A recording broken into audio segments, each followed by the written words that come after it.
నమస్కారం, బతుకమ్మ సమాచారానికి స్వాగతం. ప్రాథమిక విద్యార్థుల అభ్యాసన సామర్థ్యాలను పెంపొందించడం కోసం రూపొందించిన తొలిమెట్టు కార్యక్రమాన్ని పకడ్బందీగా అమలు చేయాలని జిల్లా కలెక్టర్ కోయ శ్రీహర్ష అన్నారు. మంగళవారం జిల్లా కలెక్టర్ సమీకృత జిల్లా కలెక్టరేట్లోని సమావేశ మందిరంలో తొలిమెట్టు కార్యక్రమాన్ని నిర్వహించిన ఉపాధ్యాయులకు ఏర్పాటు చేసిన అభినందన కార్యక్రమంలో పాల్గొన్నారు. సమావేశంలో జిల్లా కలెక్టర్ మాట్లాడుతూ 2024-25 విద్యా సంవత్సరంలో తొలిమెట్టు కార్యక్రమం ద్వారా ప్రాథమిక పాఠశాల విద్యార్థులకు ఇంగ్లీష్, తెలుగు చదవడం, రాయడం, గణితంలో కనీస అభ్యాసన సామర్థ్యం అందించేందుకు ఉపాధ్యాయులు చేసిన కృషి ప్రశంసనీయమని కలెక్టర్ అభినందించారు.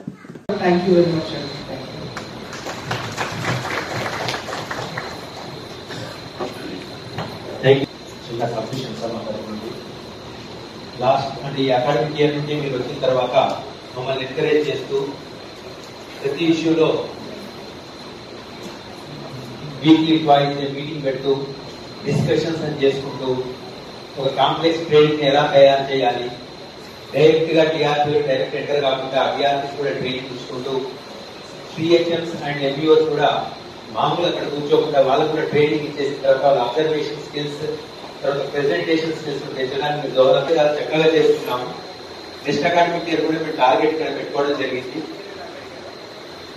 మా దాన్ని ఎంకరేజ్ చేస్తూ పాజిటివ్ మేనర్ లో వాళ్ళను ప్రోత్సహించారు.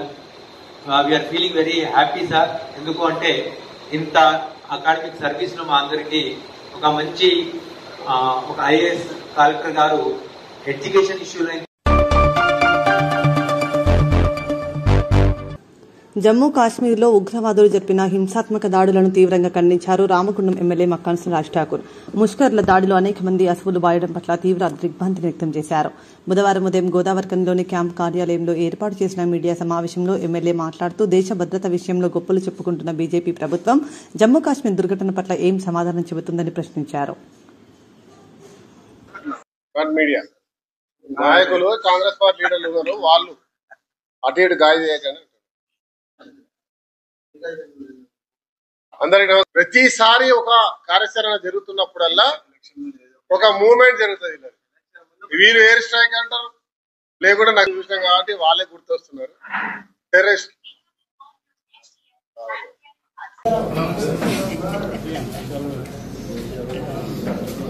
ఓకే బ్రదర్స్,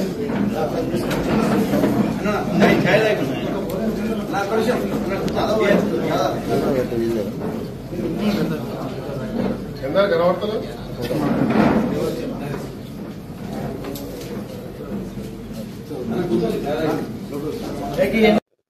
నిన్న జరిగినటువంటి సంఘటన భారతదేశంలో కాశ్మీర్లో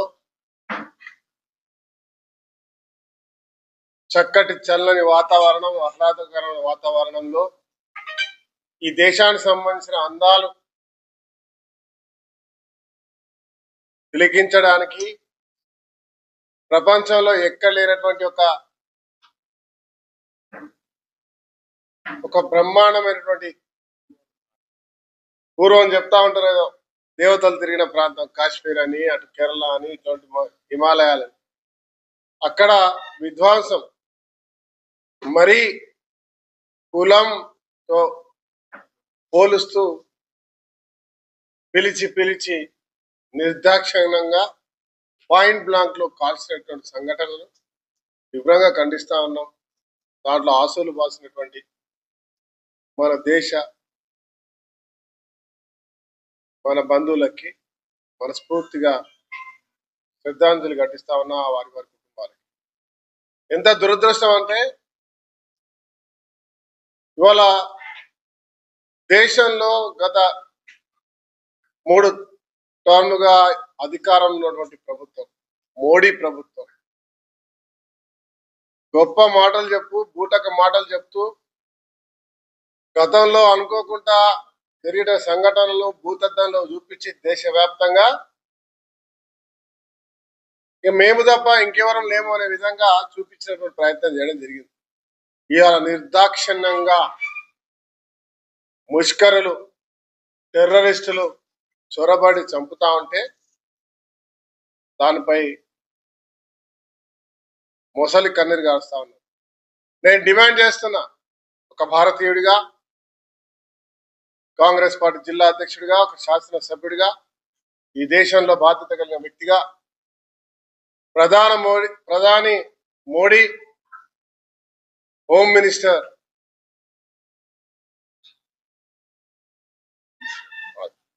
అమిత్ షా వెంటనే రాజీనామా చేయాలి, పూర్తి బాధ్యత వహిస్తూ దేశానికి క్షమాపణ చెప్పాలని చెప్పి డిమాండ్ చేస్తా ఉన్నా. కార్మిక వర్గాన్ని బానిసత్వానికి గురిచేసే లక్ష్యంతో ఆర్ఎస్ఎస్ బీజేపీ సర్కార్ తెచ్చే లేబర్ కోడ్ల రద్దుకై పోరాడాలని ఐఎఫ్టీయూ రాష్ట్ర అధ్యక్షులు ఐ కృష్ణ కార్మిక వర్గానికి పిలుపునిచ్చారు. బుధవారం గోదావరికని ఐఎఫ్టీయూ కార్యాలయంలో భారత కార్మిక సంఘాల సమైక్య ఐఎఫ్టీయూ ఆధ్వర్యంలో 139వ మేడే వాల్ పోస్టర్ ఆవిష్కరించారు. సందర్భంగా కృష్ణ మాట్లాడుతూ కార్మిక వర్గం పోరాడి సాధించుకున్న 49 లేబర్ చట్టాలను 4 కోడ్లుగా కుదించి కార్మికులను బడా పెట్టుబడిదారులకు తాకట్టు పెట్టే కుట్రలకు బీజేపీ ప్రభుత్వం ఒడిగట్టిందన్నారు.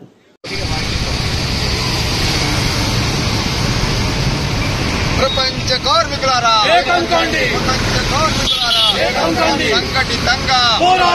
సంఘటితంగా పోరాడితే పోయేదేమి లేదు, పోరాడితే పోయేదేమి లేదు. ఐఎఫ్టీయూ జిందాబాద్ జిందాబాద్ జిందాబాద్. కామ్రేడ్స్, ఈ సంవత్సరం 139వ మేడేను భారతదేశంలో కేంద్రంలో అధికారంలో ఉన్నటువంటి మోడీ ప్రభుత్వం, భారతీయ జనతా పార్టీ ఏదైతే స్వతంత్ర భారతదేశంలో 70 సంవత్సరాలుగా అనుభవించినటువంటి 27 లేబర్ చట్టాలని రద్దు చేసి వాటి స్థానంలో 4 లేబర్ కోడ్స్ తీసుకొచ్చాడో, ఆ లేబర్ కోడ్స్ ఏదైతే కార్మిక వ్యతిరేకమైన, కార్పొరేట్ అనుకూలమైనటువంటి ఈ 4 లేబర్ కోడ్స్ను కూడా తీవ్రంగా ఈసారి వ్యతిరేకించాలి కార్మిక వర్గం. అంతేకాకుండా ఆయా రాష్ట్రాల్లో, దేశంలో ఎక్కడ కూడా ఇది అమలు చెప్పడానికి వీల్లేదని చెప్పి పోరాడాలని చెప్పి ఇవాళ ఐఎఫ్టీ జాతీయ కమిటీ, రాష్ట్ర కమిటీ పిలుపునిస్తున్నాయి. రేణుకా ఎల్లమ్మ దీవెనలతో ప్రజలు సుఖ సంతోషాలతో ఉండాలని, కనివిని ఎరగని రీతిలో జరిగిన రేణుకా ఎల్లమ్మ బోనాల జాతరలో పాల్గొనడం సంతోషంగా ఉందని పెద్దపల్లి ఎంపీ వంశీకృష్ణ, రామగుండం ఎమ్మెల్యే రాజ్ ఠాకూర్ అన్నారు. పెద్దపల్లి జిల్లా గోదావరికనిలో గౌడ సంఘం ఆధ్వర్యంలో అంగరంగ వైభవంగా రేణుకా ఎల్లమ్మ బోనాల పండుగ నిర్వహించారు.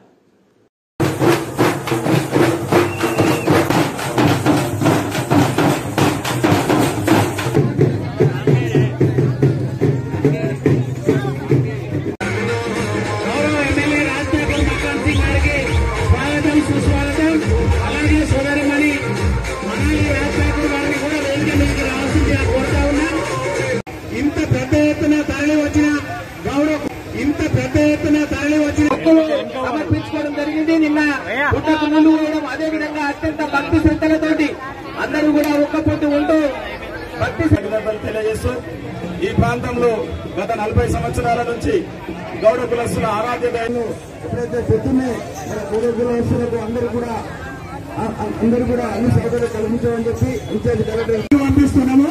మీకు ఏం కావాలో అలా చెప్పండి. పంపిస్తున్నా, వస్తుంది.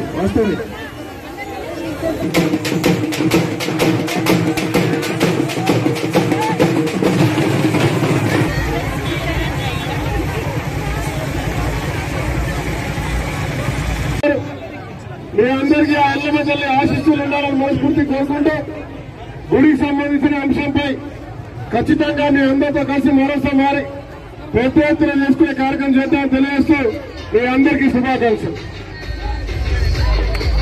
రేణుకమ్మ తల్లి ఆశీర్వాదాలు ఉండాలని కోరుకుంటూ, ఇన్ని గంటల నుంచి మీరు ఓపికగా బోనాలతో మీరు నుంచినందుకు మీ అందరికీ నా శుభాకాంక్షలు. క్షేమంగా వెళ్ళండి, పూజలు మంచిగా కానివ్వండి. ధన్యవాదాలు. మరి మీరు ఆగ్రహించినట్టు మేమంతా ఇదైపోతాము. వీళ్ళంతా భాషను ఇవ్వడానికి వచ్చారు. ఈ భాషలు కాదు, మాకు భగవంతుడు ముఖ్యము. ఈ భాషలు ఏమిస్తున్నారయ్యా అనే బాధలో మీరు ఉన్నారు. మీ అందరికి కూడా ఆ ఈశ్వరుని యొక్క కూతురైనటువంటి రేణుకా ఎల్లమ్మ దేవి యొక్క కుటుంబాలలో చేరుకోవాలని ఆ భగవంతుని ప్రార్థిస్తూ, మీ అందరూ కూడా ఈ యొక్క రేణుకా ఎల్లమ్మ దేవి పక్షాన మీ అందరికీ, మహిళామణులకు అందరికీ పేరు పేరున ధన్యవాదాలు తెలియజేస్తున్నాను. జై హింద్, జై భారత్, జై 14 గ్రామాలవి ఒకటే మాట. జోగులాంబ గద్వాల జిల్లా అల్లంపూర్ తాలూకా పెద్దదన్వాడ ఇథనాల్ ఫ్యాక్టరీ విషయంలో గత కొన్ని నెలలుగా ప్రజలందరిది ఒకే మాట, ఒకే బాటగా మరోసారి నిరూపితమైంది. ఎన్ని చెప్పినా ఎన్ని చూపినా ఫ్యాక్టరీని ఎట్టి పరిస్థితుల్లో అనుమతించబోమని వెల్లడించారు. ప్రాణాలను పంటలను ఫలంగా పెట్టి ఫ్యాక్టరీని రాణించే ప్రసక్తే లేదంటూ ముఖమ్మడిగా 14 గ్రామాల ప్రజలు పేర్కొన్నారు. ఇటీవల చర్చల పేరిట పెద్దదన్వాడకు వచ్చిన తహసీల్దార్ ఆదేశాల మేరకు పలు గ్రామాలకు చెందిన ప్రజలు జోగులాంబ గద్వాల జిల్లా కేంద్రంలో ఆర్డీఓ కార్యాలయానికి మంగళవారం పెద్ద ఎత్తున చేరుకున్నారు. సో కాబట్టి మీరు ఎన్ని చెప్పినా మీరు ఎన్ని చేసినా సార్ మాత్రానికి మా గ్రామాల అందరూ కూడా ప్రాణాలు తెగించాను సరే, కానీ మేము మాత్రం ఫ్యాక్టరీ మాత్రం పెట్టినామని చెప్పి సందర్భం మేము వాళ్ళు చెప్పింది మాకు తెలుసు, వాళ్ళు ఏం చెప్పారో మాకు తెలుసు. వాళ్ళు ఎంత మాత్రం ఉన్నా మీకు సార్ నేను గవర్నమెంట్ ఆ ప్రైవేట్ మొత్తం చదివా ఫ్యాక్టరీ ఏం చెప్పారు, మీకు ఎంప్లాయ్మెంట్ దొరుకుద్ది, మీరు పండించిన పంటలందరూ కూడా మంచి గిట్టుబాటు ధర కన్నా ఎక్కువ కొంటాము, దాంతో పాటుగా మీకు అన్ని రకరకాల పంటలు మేము పండించి మేము మంచి ధర కొంటాము, మీకు ఎంప్లాయ్మెంట్ గురించి ఇస్తాము అని అదే చెప్తున్నారు. కానీ ఇంతవరకు మనకి గిట్టుబాటు ధర ఏడ వస్తున్నాయి సార్? మనకి పంటలు ఇన్ని సంవత్సరాల సంవత్సరంలో కూడా ఏడాది గిట్టుబాటు ధరలు వస్తున్నాయా? పంటలు ఇంకా నష్టపోయి మనుషులందరూ వ్యవసాయం వదులుకొని వేరే పోతున్నారు. మీరు ఇవన్నీ చెప్పిన మాత్రం మేము ఇన్నాళ్ళకైతే లేదు సార్. ఒకటి మాకు రిజల్ట్ అది ఆచరణ మాట చెప్పి నెల కానీ సంవత్సరం కానీ మన రోడ్ ఎక్కింది. ఎంప్లాయ్మెంట్ మీరు గ్యారెంటీ ఇస్తామంటారు, పేపర్ ఇస్తామంటారు, కానీ అది కాదు. మేము చిత్తూరులో చూసినాము, అక్కడ చూసినాము. మొత్తం కాదంటే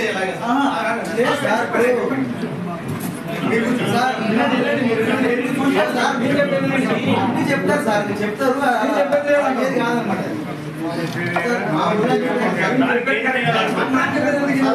నా ఉద్దేశం కూడా ఇప్పుడు ఏం నష్టం లేకుండా ఉండదు. వాళ్ళకి నష్టం లేదు, నాకు నష్టం లేదు. ఏదైనా ప్రాబ్లం అంతా కట్టిన తర్వాత మళ్ళీ టెక్నాలజీ మారలేదని ఏదన్నా వచ్చానుకో అనుకో, మాకైతే మీద కట్టిన తర్వాత అనేది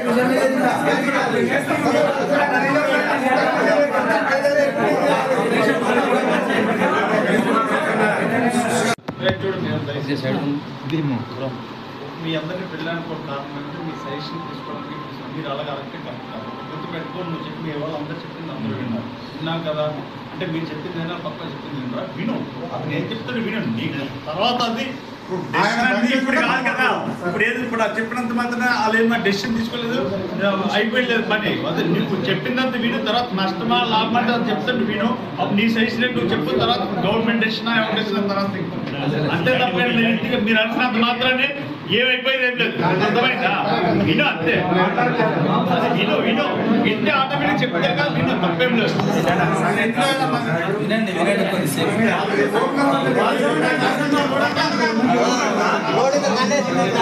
విన్నాక మన ఉద్దేశం కాబట్టి అది మూసేశారు. ఆ ప్రూఫ్ కావాలంటే నేను ఇస్తాను, ఆర్టీఓ గారికి కూడా ఇస్తాను సార్. నోట్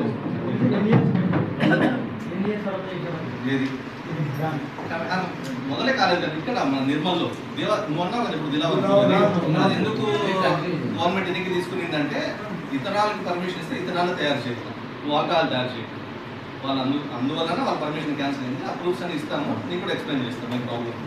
చిత్తనూరుది తీసుకుంటే వాళ్ళది కంప్లీట్గా చైనా టెక్నాలజీ మీరే వాడుతున్నారు. ఇప్పుడు చైనా ఫోన్లకి, శాంసంగ్ ఫోన్లకి, యాపిల్ ఫోన్లకి ఎంత తేడా ఉందో మీకే తెలుసు.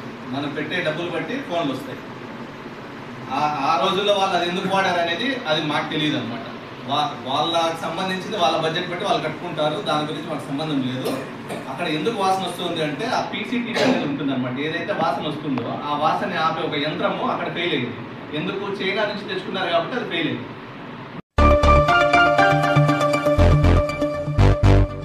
జోగులాంబ గద్వాల జిల్లా గద్వాల నియోజకవర్గంలోని కేతిదొడ్డి మండల కేంద్రంలో భూభారతి అవగాహన సదస్సు గద్వాల జిల్లా అదనపు కలెక్టర్ లక్ష్మీనారాయణ ముఖ్య అతిథిగా పాల్గొని రైతు వేదిక నిర్వహించారు.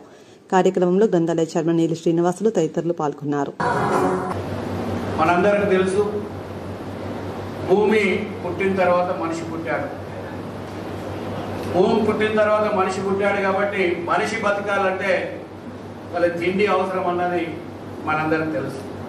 మరి తిండికి సంబంధించి మరి గింజలు, తర్వాత పూర్వమేమో ఆకులు అలములు తిని ఆ తర్వాత గింజలు పండించడం నేర్చుకుని ఆ గింజలను మళ్ళీ వండుకోవడం నేర్చుకుని వండుకున్న తర్వాత తినడం అనేది ప్రారంభించుకోవడం జరిగింది. మరి ఆ తర్వాత ఎవరు ఏమీ చేయకుంటే మరి ఇట్లనే బీడుగా ఉన్నటువంటి పొలాలన్నింటినీ కూడా ప్రభుత్వం అని లెక్క అని చెప్పి ప్రభుత్వ లెక్కల్లో ఉండడమే కాదు, మరి రైతుకు కూడా ఒక పుస్తకమో లేకుంటే ఒక కాగితమో ఉండాలా, ఇది నాది అని చెప్పుకోవడానికి తప్పనిసరిగా ఆయన దగ్గర కూడా ఒక కాగితం ఉండాలని ప్రభుత్వానికి ఆలోచన వచ్చింది. మరి ఆ సందర్భంగా మరి ఆ తర్వాత మళ్ళీ ఇంకొంత అంటే అప్పుడు మొదటి నుంచి పహానీలు ఉన్నాయి. మరి 19 ఈ మార్పులన్నీ కూడా ఈ రికార్డులో కూడా రావాలా అనేటటువంటి ఆలోచన ప్రభుత్వానికి వచ్చింది. అప్పుడు ఏం చేసిందంటే ఈ కంప్యూటర్ యుగంలో కంప్యూటర్లు చేసేటటువంటి పని ఇమ్మీడియట్ గా రైతులకు అందాలనేటటువంటి ఆలోచనతో ఆనాడు ఉన్నటువంటి ప్రభుత్వం మరి 2020 ధరణి చట్టాన్ని తీసుకొని రావడం జరిగింది. ధరణి చట్టాన్ని తీసుకొని రావడం వల్ల రైతులకు ఏం చేసినదంటే రిజిస్ట్రేషన్ విడగొట్టింది. ఒకటి ప్లాట్ల రిజిస్ట్రేషన్ అయితే సబ్ రిజిస్ట్రార్ దగ్గర, మరి భూమి రిజిస్ట్రేషన్ అయితే మొత్తం లెక్కలు మరి తహసీల్దార్తో ఉన్నాయి కాబట్టి తహసీల్దార్ దగ్గర చేయాలని చెప్పి నిర్ణయం తీసుకొని ఇంకో మంచి మార్పు ఏం జరిగింది ఆడ అంటే ఇమ్మీడియట్ గా నువ్వు పాస్ బుక్స్ తీసుకొని స్లాట్ బుక్ చేసుకొని నీకు టైం వేస్ట్ కాకుండా స్లాట్ బుక్ చేసుకొని ఏ రోజు ఎన్ని గంటలకు రమ్మని మరి ఆ రోజు నిర్ణయిస్తారో ఆ రోజు 2 సాక్షులను తీసుకొని వెళ్ళి కొనుగోలుదారుడు అమ్మకందారుడు పోతే చాలు, ఇమ్మీడియట్ గా అప్పటికప్పుడు ఈయన ఖాతాలో తీసేయడం, ఆయన ఖాతాలో ఎక్కించడం, నీకు ఒకటి రిజిస్టర్ డాక్యుమెంట్ ఇవ్వడం అనేది ఇమ్మీడియట్ గా జరిగింది. రామగుండం తబితా ఆశ్రమంలో జక్కన బాలు రాజలక్ష్మి దంపతులు తమ వివాహ వార్షికోత్సవాన్ని పురస్కరించుకుని ఆదర్శప్రాయంగా సేవా కార్యక్రమం నిర్వహించారు. ఆశ్రమంలోని చిన్నారులకు అన్నదానం చేసి ఆశ్రమానికి 50 కేజీల బియ్యాన్ని అందజేసి తమ ప్రత్యేక దినాన్ని మంచి సేవా కార్యక్రమంతో పంచుకున్నారు. ఈ కార్యక్రమానికి బీజేపీ రామగుండం ఇన్ఛార్జ్ కంద్ర సంధ్యారాణి ముఖ్య అతిథిగా పాల్గొని అన్నదాన కార్యక్రమాన్ని ప్రారంభించి చిన్నారులతో కలిసి భోజనం చేసి ఉత్సాహంగా గడిపారు.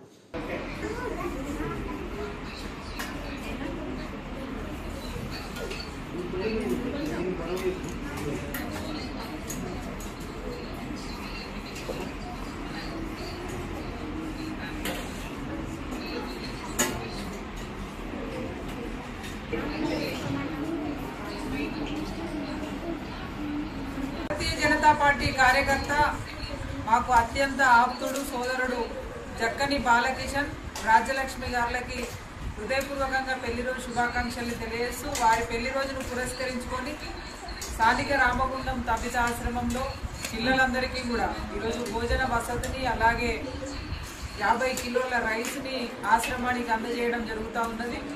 మరి వారికి హృదయపూర్వకంగా నేను ధన్యవాదాలు తెలియజేస్తూ ఉన్నాను. ఎన్నో ఈ ప్రాంతంలో పలు సేవా కార్యక్రమాలు ఎప్పటికప్పుడు చేస్తూ సమాజానికి ఏదో రకంగా ఇలాంటి అనాథ పిల్లలు ఉన్నటువంటి ఆశ్రమానికి సహకరించాలనేటువంటి గొప్ప హృదయంతో ఈ కార్యక్రమాన్ని చేయడం చాలా శుభ సందర్భంగా భావిస్తూ వారు ఇలాంటి పెళ్లి రోజులు మరెన్నో జరుపుకోవాలి, మరెన్నో సేవా కార్యక్రమాలు ఇంకా నిర్వహించాలని మనస్ఫూర్తిగా ఆకాంక్షిస్తూ మరొకసారి వారిద్దరికీ కూడా హృదయపూర్వకంగా పెళ్లి రోజు శుభాకాంక్షలు తెలియజేస్తాము.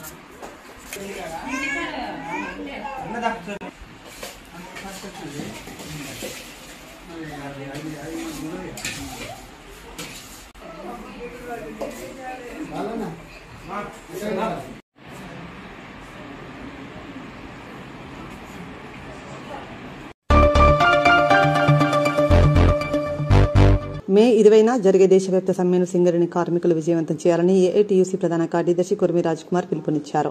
బుధవారం ఉదయం గోదావరికని భాస్కర్రావు భవన్లో నిర్వహించిన మీడియా సమావేశంలో యూనియన్ డిప్యూటీ ప్రధాన కార్యదర్శి మడ్డి ఎల్లగౌడ్తో కలిసి రాజ్ ఠాకూర్ మాట్లాడారు. కేంద్రంలోని బీజేపీ ప్రభుత్వం కార్మిక వ్యతిరేక విధానాలకు అవలంబిస్తూ ప్రైవేటీకరణ చర్యలను వేగవంతం చేస్తుందని ఆరోపించారు.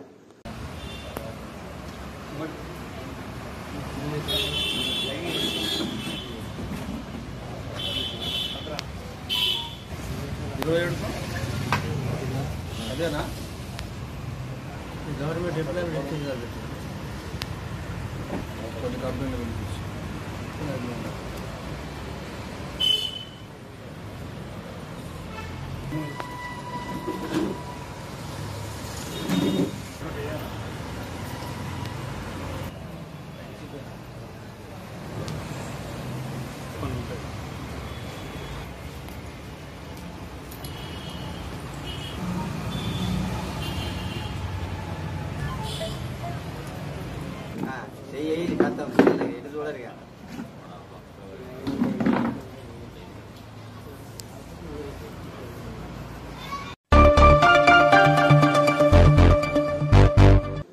శుభ రెసిడెన్సీ వంటి ఆధునిక సదుపాయాలతో కూడిన హోటల్ గోదావరికని ప్రాంతంలో ప్రారంభం కావడం శుభ పరిణామమని రామగుండం ఎమ్మెల్యే మక్కన్ సింగ్ రాజ్ ఠాకూర్ అన్నారు. బుధవారం గోదావరికని పట్టణంలోని దుర్గానగర్ ప్రాంతంలో నిర్మించిన నాగిరెడ్డి శుభ రెసిడెన్సీ హోటల్ ప్రారంభోత్సవ కార్యక్రమానికి ఎమ్మెల్యే మన రాజ్ ఠాకూర్, మనాలి ఠాకూర్ దంపతులు పాల్గొని హోటల్ని ప్రారంభించారు.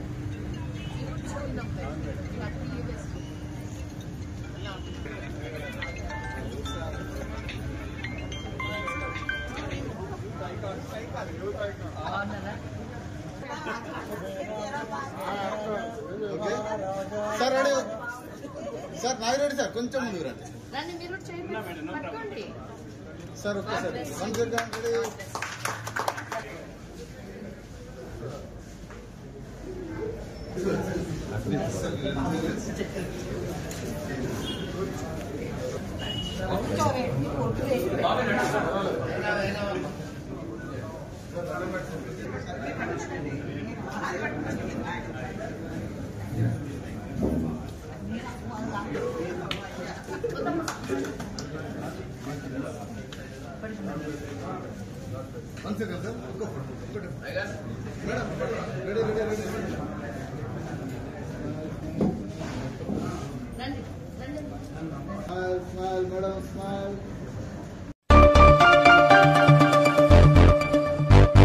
స్కూళ్లకు ఏప్రిల్ 23 నుండి వేసవి సెలవుల నేపథ్యంలో గోదావరికని వంటోల్ సీఐ ఇంద్రసేనారెడ్డి తల్లిదండ్రులకు పలు ముఖ్యమైన సూచనలు చేశారు.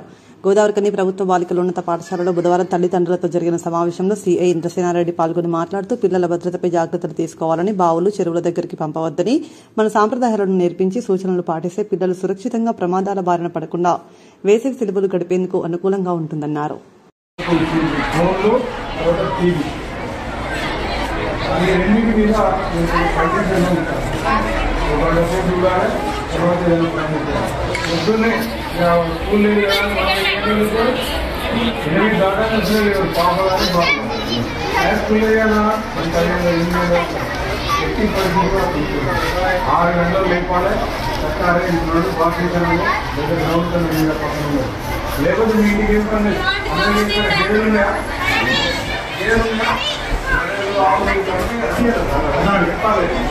అవన్నీ ఏర్పడి ఏ మూమెంట్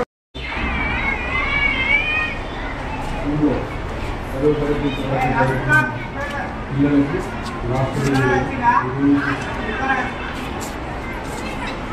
అదేవిధంగా పేరెంట్స్ టీచర్స్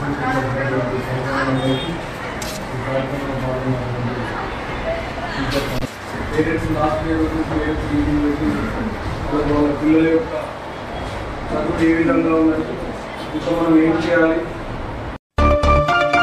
స్కూల్లో అయితే మంచి ఎడ్యుకేషన్ ఉంటుంది, చదువుకున్న టీచర్లు మంచి క్వాలిఫైడ్ టీచర్స్ మంచి అభిప్రాయాలు పబ్లిక్లో ఏర్పడింది. దానికి కారణంగా మన ఈ స్కూల్లో సుమారు 518 మంది పిల్లలు ఏ ప్రైవేట్ స్కూల్లో కానీ ఎక్కడ చూసుకున్నా ఆడుకోవడాలు కలర్స్ అవి చూసి చేస్తాము తప్ప వాళ్ళలో జమ్మూ కాశ్మీర్లో టూరిస్టులపై ఉగ్రవాదులు దాడి చేసి పొట్టన పెట్టుకోవడాన్ని నిరసిస్తూ యూత్ కాంగ్రెస్ ఆధ్వర్యంలో కనీ గాంధీ చౌరస్తాలో బుధవారం ఉగ్రవాదుల దిష్టిబొమ్మను దగ్ధం చేశారు. సందర్భంగా కాంగ్రెస్ పార్టీ రామగుండం కార్పొరేషన్ అధ్యక్షులు బొంతల రాజేష్, యూత్ కాంగ్రెస్ అధ్యక్షులు కోటం సతీష్, మహంకాళి స్వామి మాట్లాడుతూ మంగళవారం రాత్రి ఉగ్రవాదులు కాశ్మీర్లోని పహంగా వద్ద టూరిస్టులపై దాడి చేసి 27 మందిని పొట్టన పెట్టుకున్న సంఘటన యావత్ భారతదేశాన్ని కలిసివేసింది.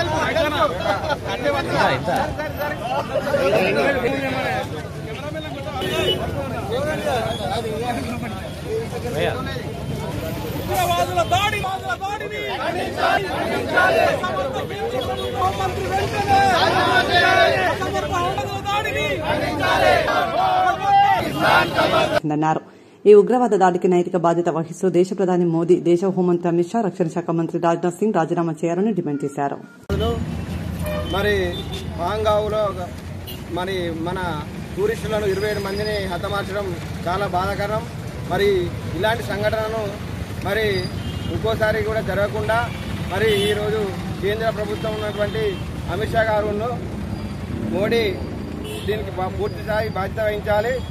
రేపు రానున్న భవిష్యత్తులో దేశ భవిష్యత్తును వాళ్ళ చేతిలో పెట్టడం జరిగింది. కాబట్టి దీనికి పూర్తి స్థాయిలో వాళ్ళే బాధ్యులు కాబట్టి వెంటనే రాజీనామా చేయాలని కోరుతున్నాం.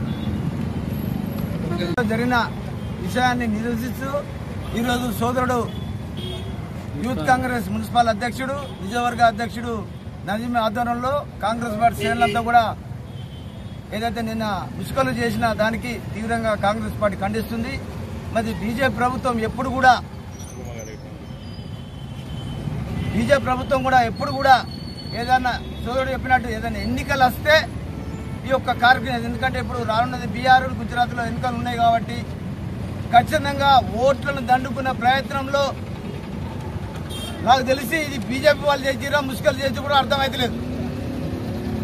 దయచేసి దేశ ప్రజలందరూ కూడా అర్థం చేసుకోవాలి.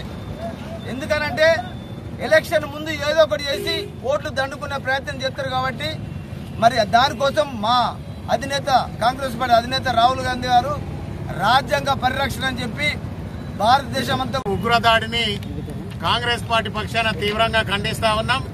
ఈ దేశంలో బీజేపీ ప్రభుత్వం ఉగ్రవాదాన్ని పెంచి పోషిస్తుందనేందుకు నిదర్శనం నిన్న జరిగిన సంఘటన. ఎప్పుడు కూడా భారతదేశంలో ఏదన్నా రాష్ట్రంలో ఎన్నికలు జరిగే ముందు ఈ బీజేపీ ప్రభుత్వం ఆడుతున్న నాటకాలు అనేది మనం ఒకసారి ఆలోచించవలసిందిగా కోరుతా ఉన్నాం. ఎక్కడ ఎన్నికలున్నా కూడా ఆ ఎన్నికల దృష్టిని మరలించి అక్కడ మళ్ళా జరిగిన సంఘటనలను మేమే బాధ్యత వహించి ఆ సంఘటనలకు వాటిని బాధ్యత వహిస్తా ఉన్నామని చెప్పి అబద్ధాలు చెప్పి దేశ ప్రజలను మోసం చేస్తా ఉన్న ఈ బీజేపీ ప్రభుత్వాన్ని వెంటనే గద్దె దిగాలని, అలాగే అమిత్ షా బీజేపీకి సంబంధించిన మోడీ కూడా రాజీనామా చేయాలని చెప్పేసి కాంగ్రెస్ పార్టీ పక్షాన డిమాండ్ చేస్తా ఉన్నాం. కాంగ్రెస్ పార్టీ అధికారంలో ఉన్న సందర్భంలో ఎక్కడనన్నా ఒకటో రెండో చిన్న చిన్న సంఘటనలు జరిగితే వాటిని బూచి చూయించి కాంగ్రెస్ పార్టీలో ఉన్న వాళ్ళందరూ రాజీనామా చేయాలని కోరిన సందర్భం అప్పుడు బీజేపీ ప్రభుత్వం చేస్తూ ఉండే. కానీ ఇప్పుడు బీజేపీ ప్రభుత్వం ఈ ఉగ్రవాదాన్ని పెంచి పోషిస్తూ ఉన్నది. ఏదైనా రాష్ట్రంలో ఎన్నికలు జరిగే సమయంలో ఇలాంటి సంఘటనలు జరుగుతూ ఉంటాయి. ఆ సంఘటనలు జరిగినాక మళ్ళీ ఒక 10 మంది ముష్కరులను ఈ బీజేపీ ప్రభుత్వం హతమార్చి మేము దీని మీద పెద్ద ఎత్తున చర్యలు తీసుకున్నాం, ఉగ్రవాదులను తుదముట్టిస్తా ఉన్నామని అబద్ధ మాటలు చెప్పి దేశ ప్రజలను మోసం చేస్తున్న ఈ బీజేపీకి బుద్ధి చెప్పాలని చెప్పేసి దేశ ప్రజలను కోరుతా ఉన్నాం. ఈ బీజేపీ ప్రభుత్వం ఎప్పుడు కూడా ఉగ్రవాద సంస్థలను పెంచి పోషిస్తుంది తప్ప ఉగ్రవాదానికి వ్యతిరేకంగా పనిచేసేది కాంగ్రెస్ పార్టీ మాత్రమే. ఉగ్రవాదానికి వ్యతిరేకంగా పోరాటం చేసి నిరంతరం ప్రజల పక్షాన పోరాటం చేస్తుందని ఈ సందర్భంగా తెలియజేస్తూ ఈ బీజేపీ ప్రభుత్వాన్ని బొందబెట్టాలని చెప్పేసి దేశ ప్రజలకు పిలుపునిస్తా ఉన్నాం. థ్యాంక్ యూ, ధన్యవాదాలు. ఇంతటితో వార్తలు సమాప్తం. నమస్కారం.